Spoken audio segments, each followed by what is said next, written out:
நரகத்துடைய நெருப்பு எப்படி இருக்கும், எந்த கலரில் இருக்கும்னு உங்களுக்கு தெரியுமா? நம்மளாம் நெருப்புனாலே சிவப்பாக பிரைட்டாக இருக்கும்னு நினச்சிட்டு இருக்கோம். ஆனால் நரகத்துடைய நெருப்பை பற்றி அல்லாஹ்வின் தூதர் ஸல்லல்லாஹு அலைஹி வஸல்லம் சொல்கிறாங்க. நரகத்துடைய நெருப்பை 1000 வருஷம் மூட்டப்பட்டு அது சிகப்பானதுக்கப்புறம் இன்னொரு 1000 வருஷம் மூட்டப்பட்டு அது வெள்ளே ஆயிரும். அப்புறம் இன்னொரு 1000 வருஷத்துக்கு மூட்டப்பட்டு அது கருப்பான நிறத்துக்கு மாறிடும். ஸோ இதுலேருந்தே நம்மளுக்கு புரியுது, நரகன்றது ஒரு இருள் சூழ்ந்த கொடூரமான உலகம்னு. நபித்தோழர் இப்னு அப்பாஸ் ரலியல்லாஹு அன்ஹு சொல்கிறாங்க, நரக நெருப்போட ஒரு பொறி இந்த பூமி மேலே பட்டுச்சுன்னா அது முழு உலகத்தையும் கருக்கி சாம்பலாக்கிடும்.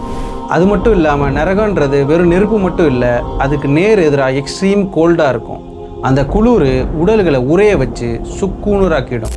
இந்த கொடூரமான நரகத்திலேருந்து நம்மளை பாதுகாத்துக்க தான் அல்லாஹ்வின் தூதர் ஸல்லல்லாஹு அலைஹி வஸல்லம் ஒரு பேரிச்சம்பளத்தையாவது சதக்கா கொடுத்து உங்களை காப்பாற்றிக்கங்கன்னு சொல்கிறாங்க. அது மட்டும் இல்லாமல் இந்த துவாவை காலையிலும் மாலையிலும் 4 முறை சொல்லியிருக்காங்க. அல்லாஹும்ம இன்னி அஸ்பஹ்து உஷ்ஹிதுக வ உஷ்ஹிது ஹமலத அர்ஷிக் வ மலாயிகத்திக வ ஜமீஅ ஹல்கிக் அன்னக அன்தல்லாஹு லா இலாஹ இல்லா அன்த் வஹ்தக லா ஷரீக லக் வ அன்ன முஹம்மதன் அப்துக வ ரசூலுக். இதுக்கான அர்த்தம் என்னன்னா, அல்லாவே, நான் இந்த காலை பொழுதை அடைந்துள்ள நிலையில் உன்னையும் உனது அர்ஷை சுமக்கும் மலக்குகளையும் உனது அனைத்து மலக்குகளையும் உனது படைப்புகளை எல்லாம் சாட்சியாக கொண்டு கூறுகிறேன்.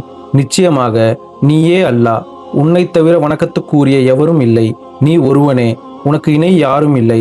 மேலும் நிச்சயமாக முஹம்மது ஸல்லல்லாஹு அலைஹி வஸல்லம் அவர்கள் உனது அடியாரும் உனது தூதரும் ஆவார்.